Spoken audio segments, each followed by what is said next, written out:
e começaram a perguntar para Jesus, né?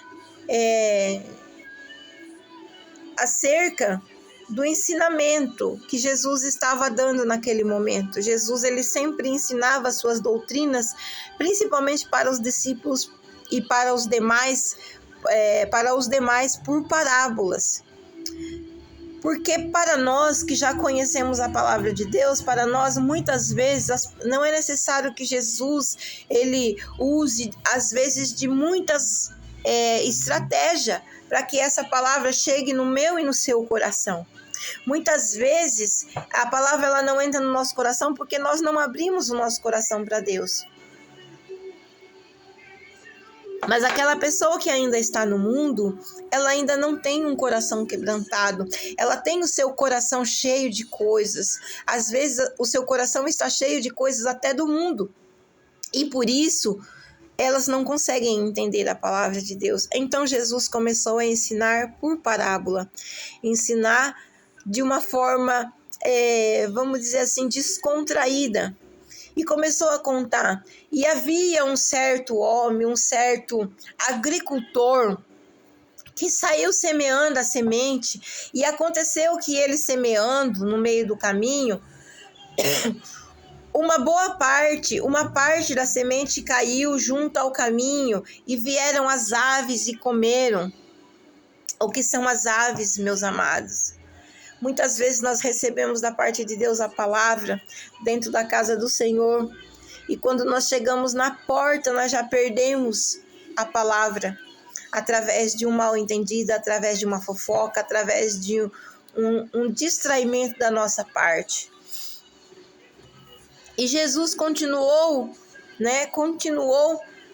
dizendo, e outra parte caiu sobre os pedregais, onde não havia muita terra. Mas assim mesmo a semente nasceu, mas não aguentou, né? Não havia muita terra, mas logo, porque não tinha terra profunda, e aí assim que saiu o sol, queimou, e porque não tinha raiz, veio se queimar. Queimou e secou-se tudo. O que Jesus estava dizendo aqui? Jesus aqui ele estava dizendo sobre nós.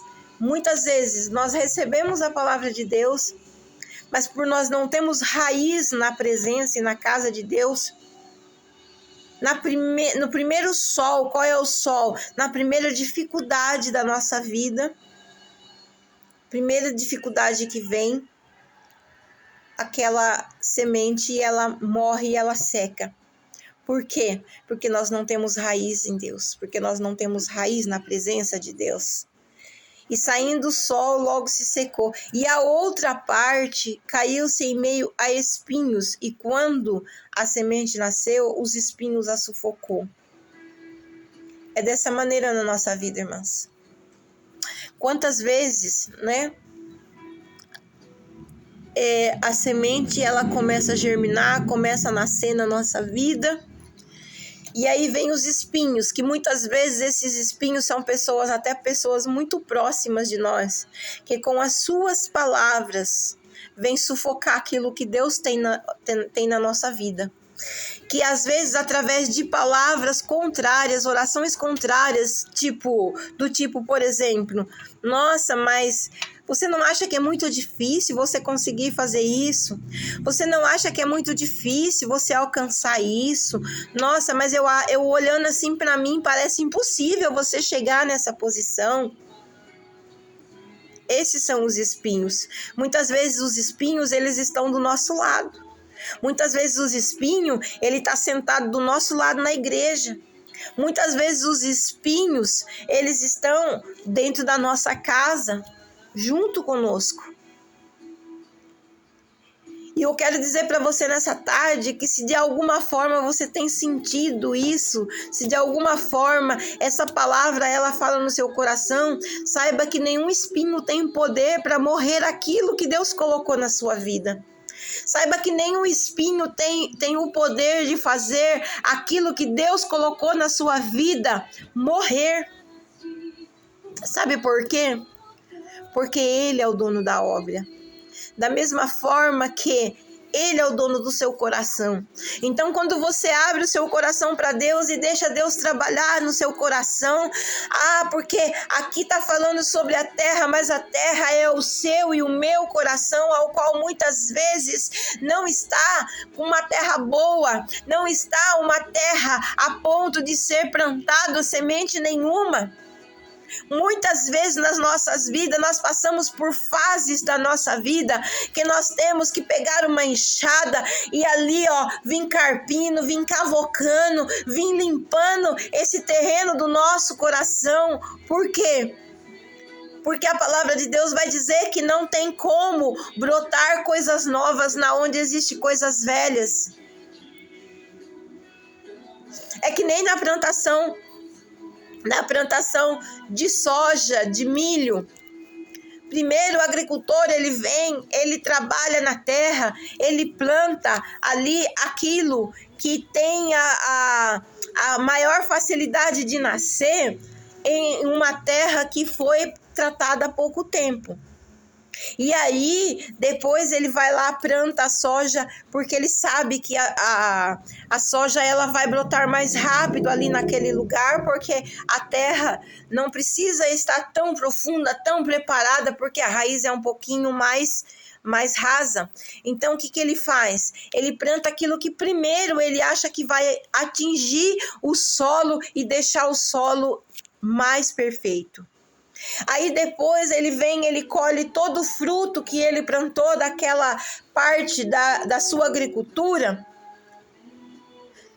e separa aquilo que é bom, aquilo que deu fruto, aquilo que não deu. Aquilo que ali naquele momento foi bom, ele vai colher, ele vai guardar, ele vai preparar. Aquilo que não foi, ele vai limpar novamente a terra para poder plantar mais algumas coisas, porque muitas vezes o que ele vai plantar agora necessita de uma terra mais estercada, uma terra mais fofa, uma terra mais adubada.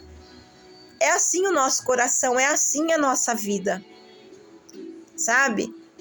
Se você tem plantado alguma coisa no seu coração e você viu que não está dando fruto, não está sendo uma boa plantação, irmãos, não é vergonha nós chegarmos diante de Deus e Senhor, eu plantei isso aqui no meu coração, mas eu não gostei do fruto que deu, então Senhor, agora me ajuda a arrancar isso do meu coração e ajuda eu a plantar algo novo, algo diferente. Por que ficar insistindo na mesma plantação se não está dando fruto nenhum? Reaveja a sua posição com Deus, reaveja a sua posição com seus irmãos, reaveja a sua posição na igreja, reaveja a sua posição na vida. É muito importante. Sabe por quê?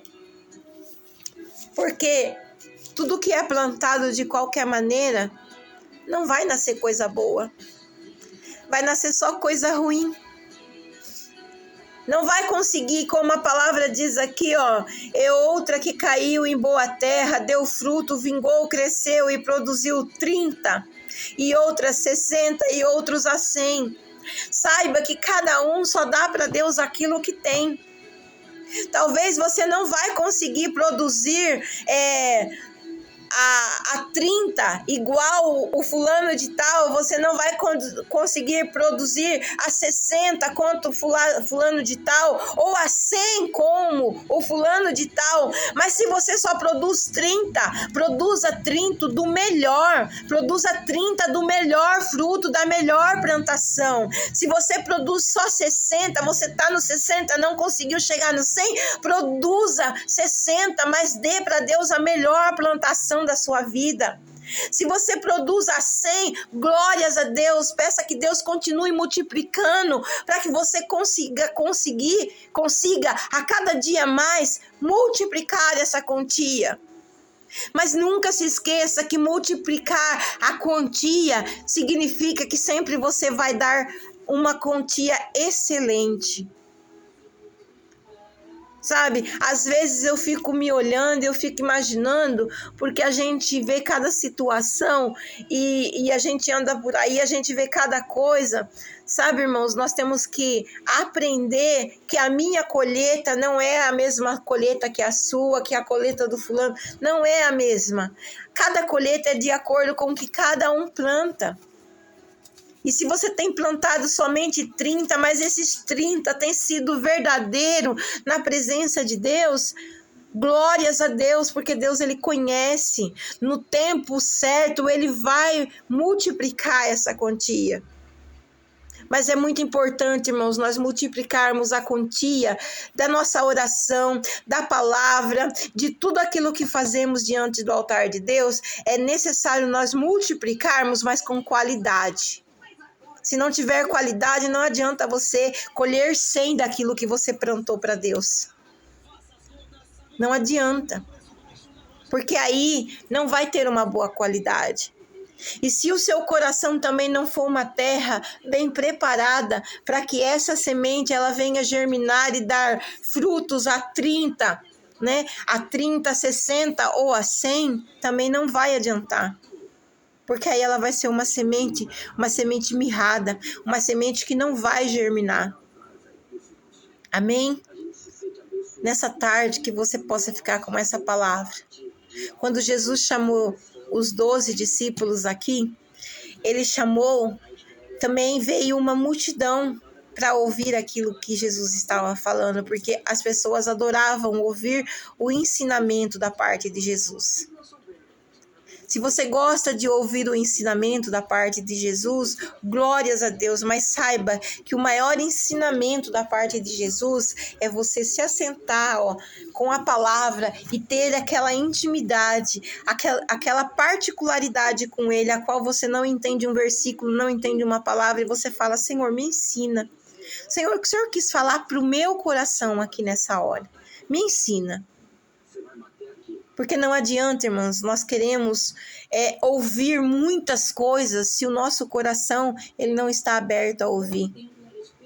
E Jesus, ele não chamou somente 12. Jesus chamou muitos. A todos quantos foram chamados, deu-se ao poder de serem chamados filhos de Deus. E a todos esses que Deus chamou, irmãos, é obrigação minha, sua e de todos esses, ensinar a palavra e levar a palavra de Deus. Não é obrigação de um, de dois, ou de três, ou de quatro. É obrigação de todos nós. O que acontece é que hoje em dia as pessoas, elas não têm coragem de dar a cara a tapa pelo evangelho de Jesus. Elas não têm coragem de falar do amor de Deus lá na rua, lá fora. Então, na maioria das vezes é mais fácil nós cobrarmos do próximo o que o próximo tem que fazer para Jesus. Entenda, amados, que nessa tarde Deus está falando para mim e para você, que nós somos aqueles que temos que levar a palavra de Deus. Não importa em qual circunstância nós estamos na nossa vida, não importa como está o coração dessas pessoas, se está como pedra, se está como terra maltratada. O importante, irmãos, é que quando nós fazemos a nossa obrigação de levar a palavra, Deus ele se encarrega da obrigação que é a parte dele, que é de fazer brotar a semente e frutificar. Amém? Deus abençoe a sua tarde em nome de Jesus.